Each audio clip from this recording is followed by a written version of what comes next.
Belinda Ballukun kemi, mund të ketë dhe të tjera.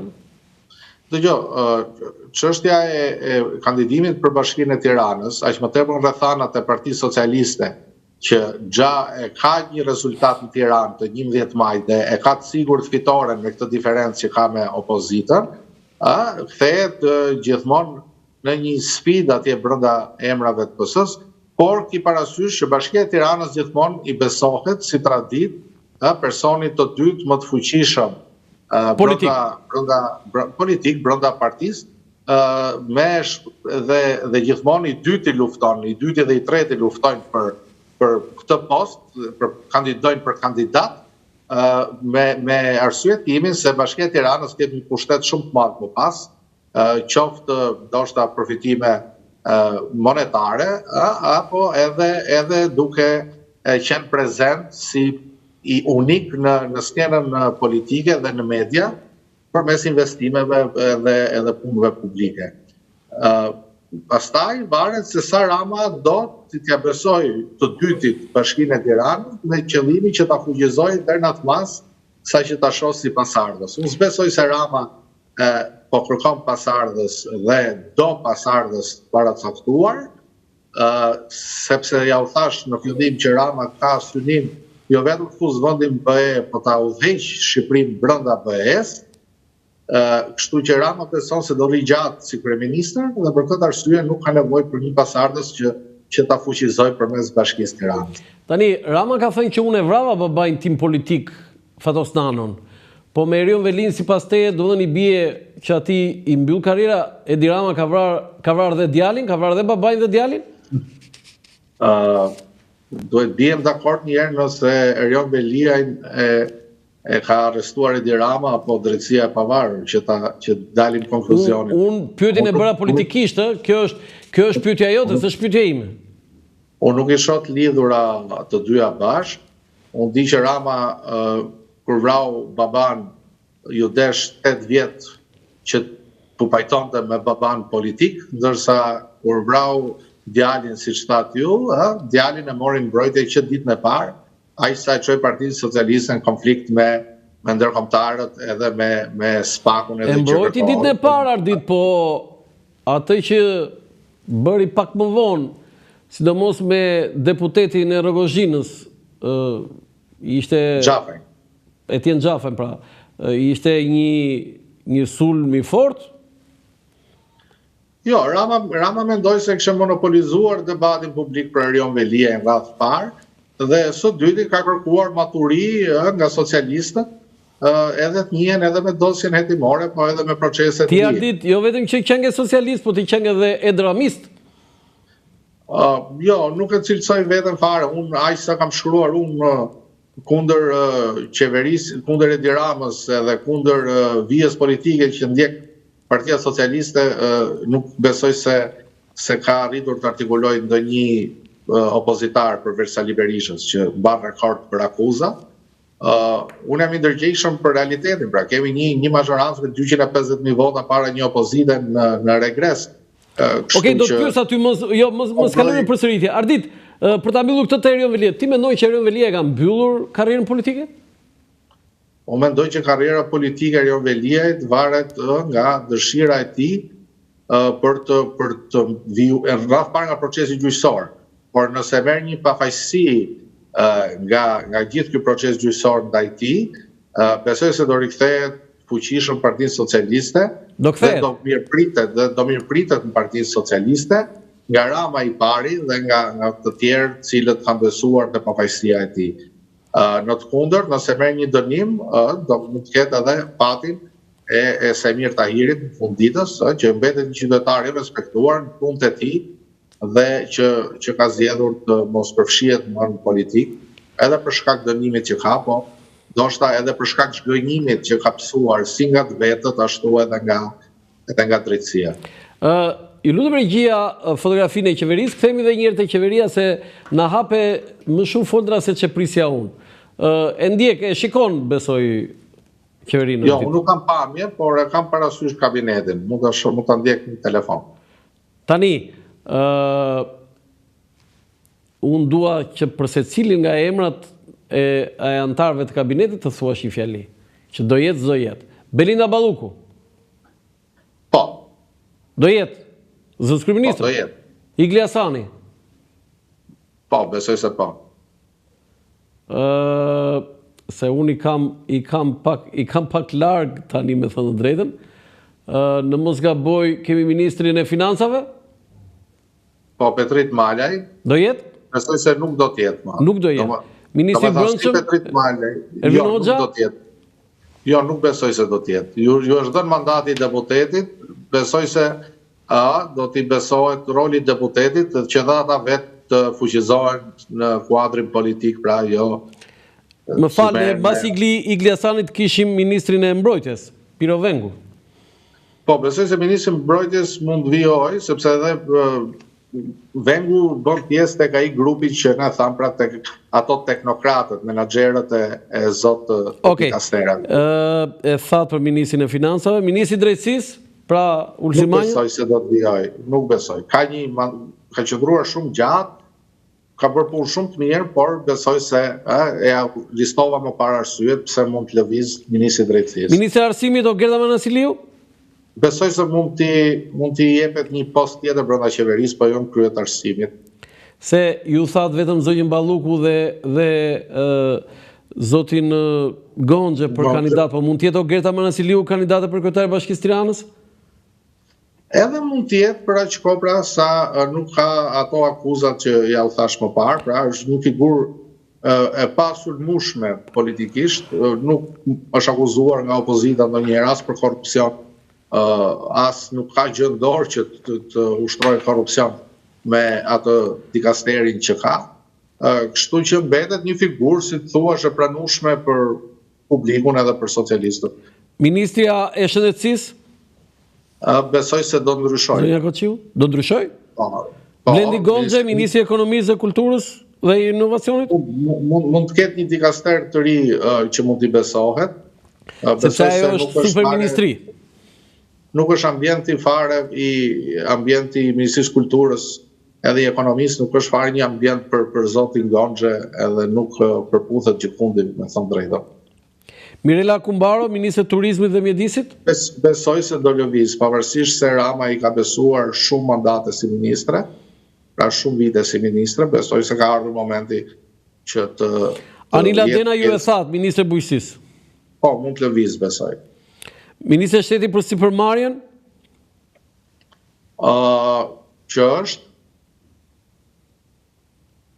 Më falë, ja, një sekundë. Jo, kemi Tauland Ballë, Ministre Shteti i marrëdhënieve me Parlamentin. Ata ministra pa portofol pasaj që, si thuash, nuk është se janë fytyra e qeverisjes, apo nuk trajtojnë dikastere të rëndësishme, aq sa të jenë prezent në debatin politik të ditës. Po pse ju mendoni që shumë Tauland Balla, në fakt kemi përpara Tauland Ballës, kemi Delina Ibrahimajn, dhe ju thatë që të gjithë këta që janë ministrë shteti nuk mund t'jenë më, se s'kemi vetëm zonjën Ibrahimaj, kemi dhe Pirdenin, kemi dhe... Si? Për mendimin tim, brenda këtyre ministrave mund gjesh figura tepër të rëndësishme, cilat mund të kontribojnë në qeverisje. Kemi Bora Muzhaqin, pra ju thoni të katra ministret e shtetit nuk do jenë më? Atëherë po ju them një emër që unë mendoj se do jetë në një pozicion akoma dhe më të lartë, pra me një ministri më serioze se sa ministri i shtetit, që është Arbian Mazniku. Po pra, sa do pyesja unë për këtë, sepse mbas këtyre katrave vjen Arbian Mazniku. Arbian Mazniku, ministri i shtetit për pushtetin vendor. Po pikërisht pra, krijimi i ministrive të reja që unë supozova dhe riformatimi i qeverisë mund të krijojë vende edhe për teknokrat të tillë. Mazniku bën pjesë tek teknokratët që ka Partia Socialiste. Është njeriu i shifrave, i sondazheve dhe i analizave. Në këtë kuptim, mund t'i besohet diçka më e rëndësishme se sa një ministër shteti. Po edhe një herë kthem te Tauland Balla unë aty. Ti mendoj që Tauland Balla nuk duhet më pjesë e kabinetit? Jo, nuk e them këtë. Por Balla në pozicionin që ka aktualisht nuk prish punë, pra një ministër shteti nuk prish punë sa i përket asaj që supozuam, krijimit një qeverie më teknokrate, ministrat e shtetit mund të jenë politik, sepse balla sot është si dublant për shembull i krejut grupit parlamentar në parlament, në cilësinë e ministrit të pushtetit marrëdhënie me parlamentin, merr fjalën ku vend sa herdo qëndron lart atje me ministrat e tjerë, edhe përgjigjet politikisht, kështu që në këtë kuptim balla mund ta mbaj postin që ka pa prishur asnjë punë. Tani gjitha këto ju i that për qeverinë e re. Me 54 deputet të rinj o Ardit, çfarë do bëj Partia Socialiste? Më duket tamam ai si transfuzion gjaku.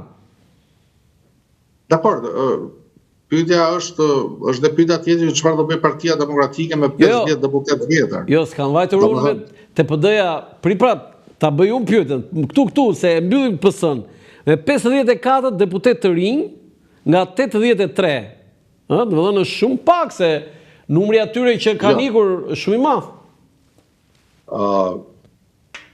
Në radhë parë bëhet fjalë për largimin e ministrave e deputetëve që kishin më tepër se 2 mandate, njerëz të cilët pranuan edhe kushtet e Partisë Socialiste, se patëm një numër të tyre u tërhoqën para se të përpiloheshin lista, duke qenë ndërgjegjshëm që me këtë kod elektoral, me forcën që kanë terren, nuk arrinin dot të thynin atë hercin apo të merrin atë numër të nevojshëm votash për të dalë fitues nga lista e hapur.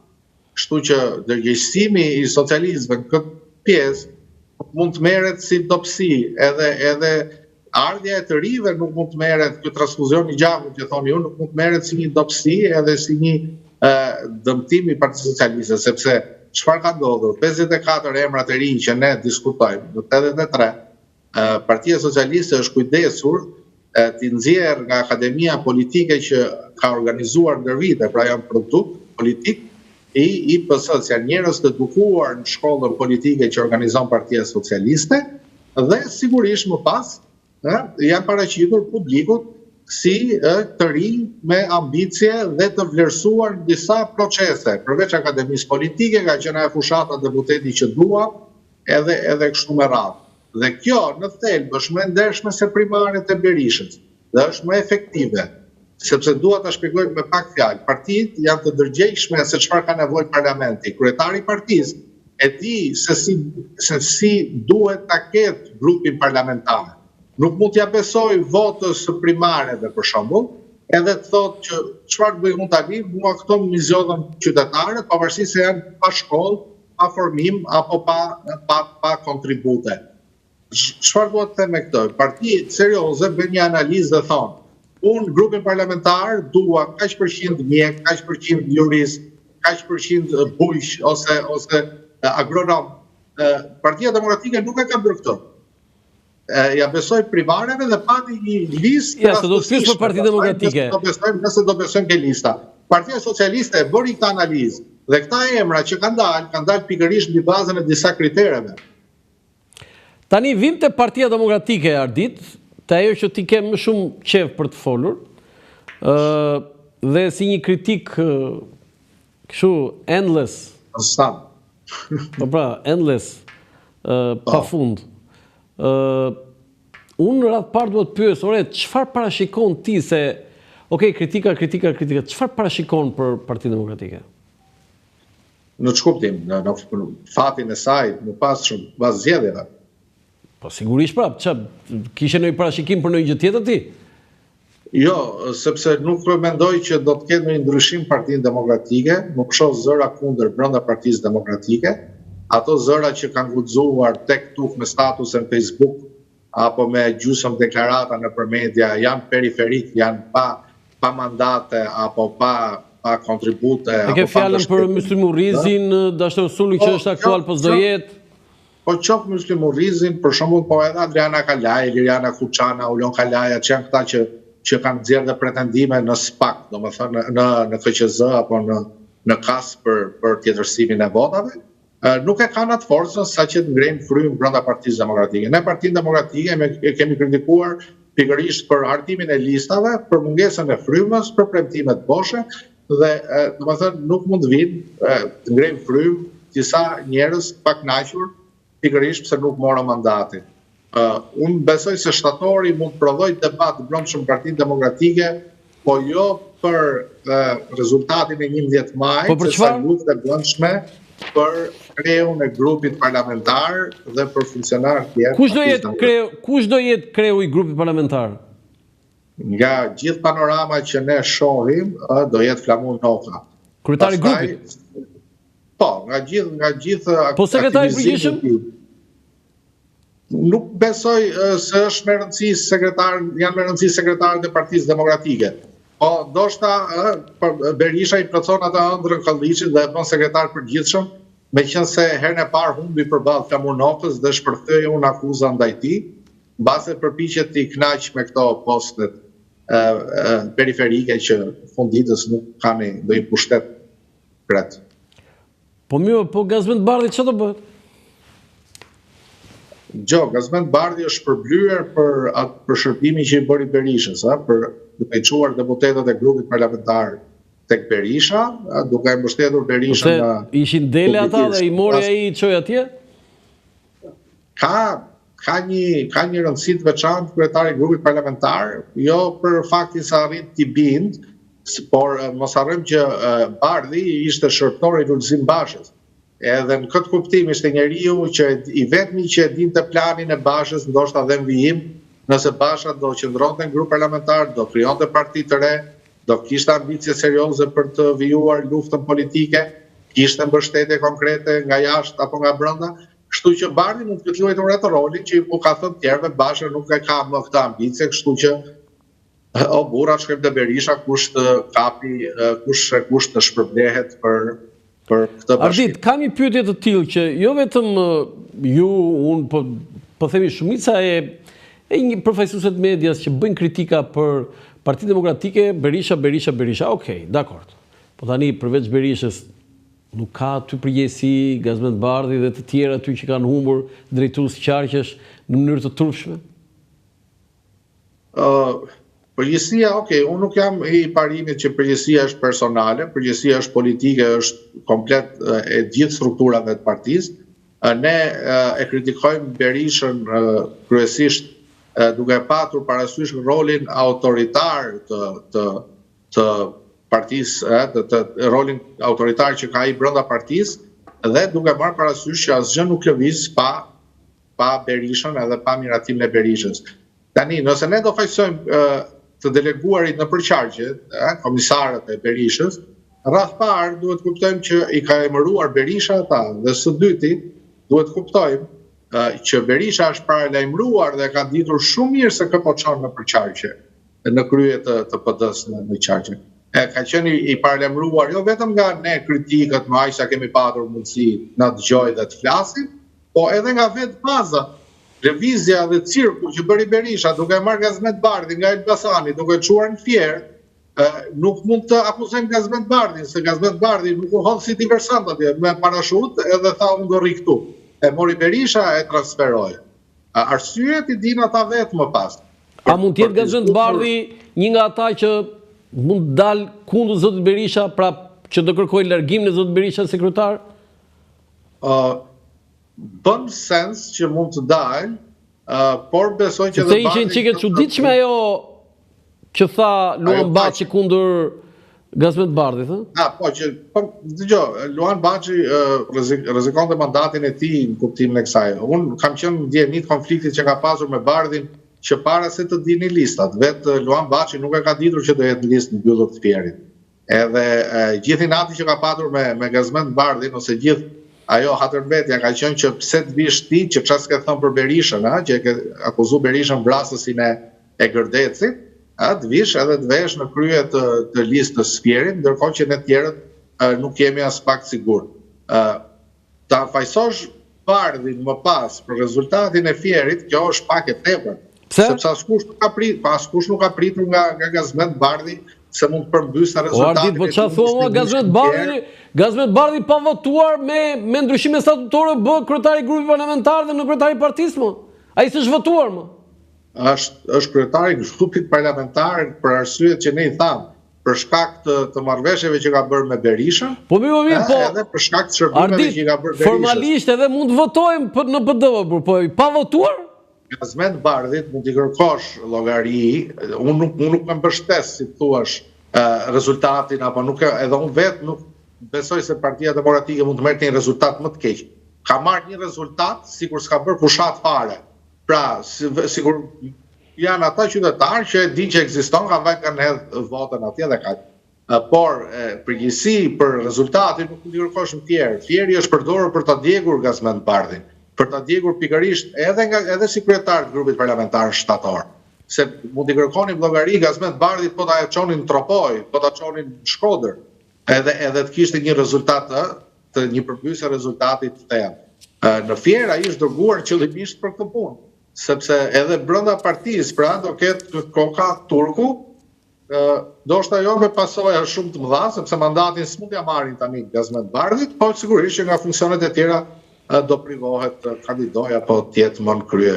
Ardit, si e komentoni ju atë urdhrin e fundit të presidentit Trump që është e zgjat me 1 vit atë emergjencën për Ballkanin perëndimor? A lidhet kjo me atë me vendimin non grata të Sali Berishës, pra që ai të vazhdoj, duke humbur shpresat edhe ata atyre me entuziaste në Partinë Demokratike, apo lidhet me situatën politike në Shqipëri të drejtuar nga Partia Socialiste dhe nga zoti Rama? Jo, nuk besoj se në vendimin e Trumpit ka patur ndikim as qeverisja, as qeverisja e Shqipërisë, po as se ka patur dështim lobimi i Berishës $6 milion në këtë aspekt. Ne e kemi thënë prej vitesh që sado që të hidhen pishekzjarre për rizgjedhjen e Trumpit apo zgjedhjen e Trumpit, politika amerikane mbetet e pandryshuar. Unë tek ju e kam thënë që nuk mund të dalë Berisha nga lista e non gratës, sepse ndryshe do krijonte precedent dhe nga ana tjetër kemi dhe Milorad Dodikun në Bosnjë në të Republikës Srpska, që është po në atë listë, pra do krijonte një precedent që gjithëve do t'u hapë oreksin. Për të vërtetën Ardit, Sali Berisha ka qenë më i përmbajtur se sa ata që rrethojnë, ë? Kundër amerikanëve. Jo, për heqjen ose jo të non gratës. Berisha ka planuar që i ka humbur gjyqjet në Francë, ka planuar që i ka humbur gjyqjen dhe me Britaninë e Madhe, në Londër. Nuk ka planuar dhe nuk ka sqaruar kontratat e lobimit dhe kjo mbetet shqetësim publik, pra se si mundet një lider i një opozite kaq të vogël të arrit mbledh $6 milion për një hall personal, apo këto para që arrin të mbledh pse nuk i investon në fushat. Pse zoti Berisha nuk e ka bërë publike sipas asaj që thatë ju? Besoj se lidhet me burimin e financimit. Është tepër, si të thuash, është tepër e pabesueshme që u mblodhën patriotët e Amerikës dhe mblodhën shpejt e shpejt $6 milion fiks, edhe nuk mblodhën 500-700 apo 600-200, edhe t'ja jepnin Berishës për të shpëtuar nga lista e non gratës. Nga ana tjetër ka një element atje që tu shumë pak ose së shkapur as pak nga media, ai zotëria që pretendon se i ka mbledhur parat, atje drejton një fondacion për fëmijët autik, njësoj si bashkëshortja e Berishës në Shqipëri. Ja, se ka një lidhje kjo?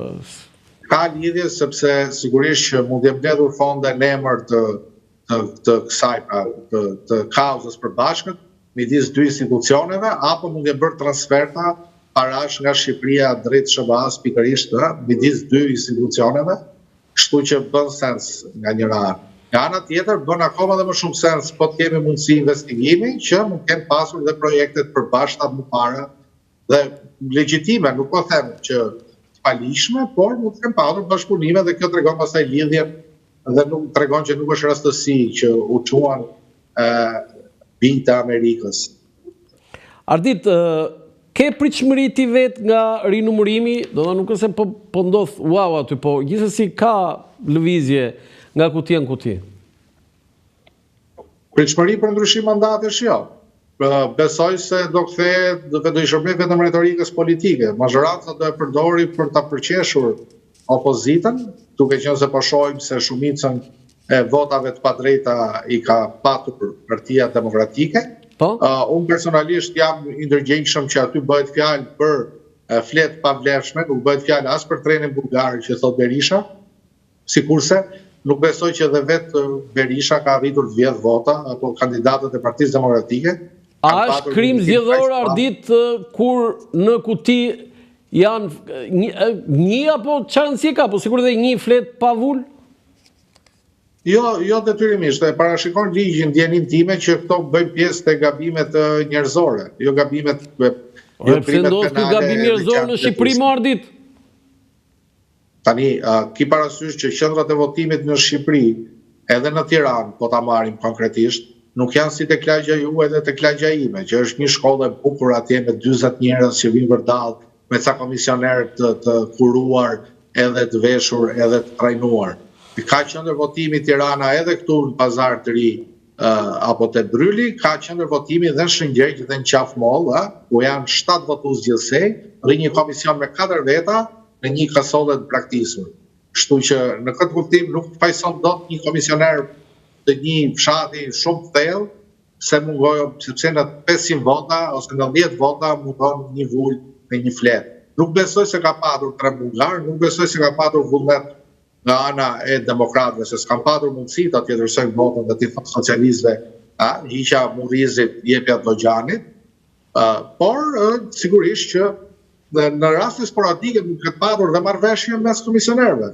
Ne këto janë gjëra që ne i dimë, që onë proporcionalit kombëtar, ne e dimë që binin dakord, që Sali Berisha i thoshte komisionerëve votat filan zonë jepja një Fatmir Mediu, Fatos Nano i thoshte votat e filan kutie jepja një Skënder Gjenushit edhe kështu prodhoni mandatet.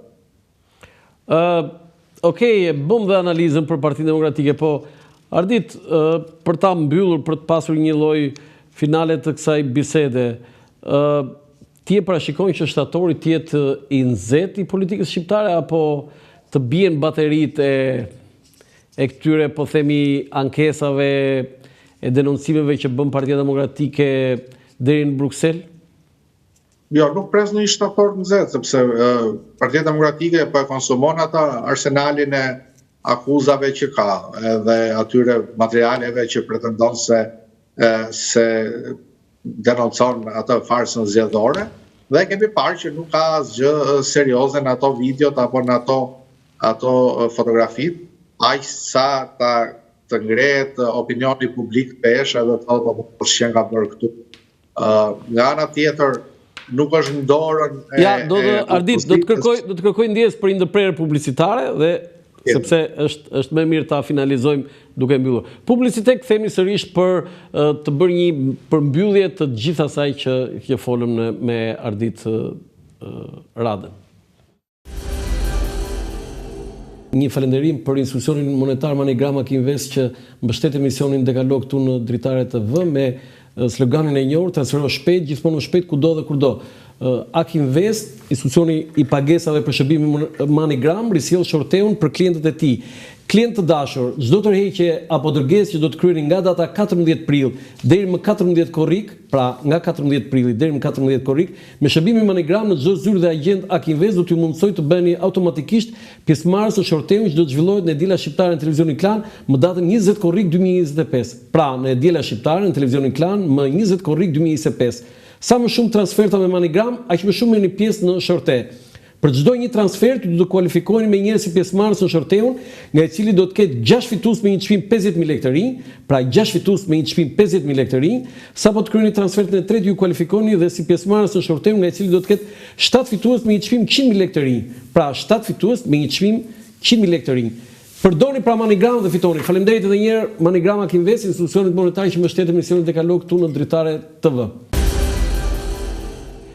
Edhe njërë faleminderit Manigrama Kinvest që mbështet emisionin Dekalog këtu në Dritare TV si sponsor general, po Ardit pra për ta përmbyllur si konkluzion, si e shikon shtatorin si një muaj ose si një politik të nxehtë, apo se ju e thatë pak më parë që baterit po harxhohen tani për para pushimeve dhe një muaj pushime, pastaj sa të kthehen ato në shtator, se unë e përdor shpejt në skrapar thonë kur të piqen rusht, se në shtator piqen rusht.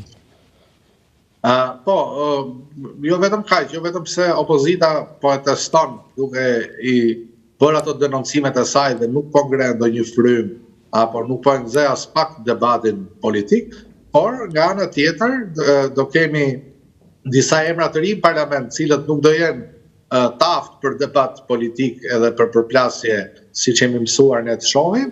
Gjithashtu, pastaj, që është dhe pjesa kryesore, se ne kur flasim për debat në zeti, referohemi parlamentit, akuzave dhe kundër akuzave në samë e kuvendit.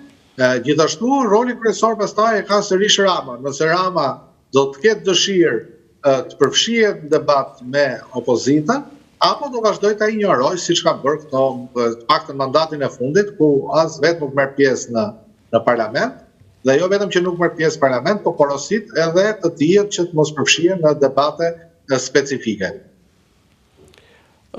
Megjithatë, Ardit, inkursionet e Partisë Demokratike, po themi të Partia Popullore në Evropë dhe premtimi i Zot Berisha që ne do t'i çojmë edhe në Departamentin e Shtetit, për ju ka ndonjë vlerë?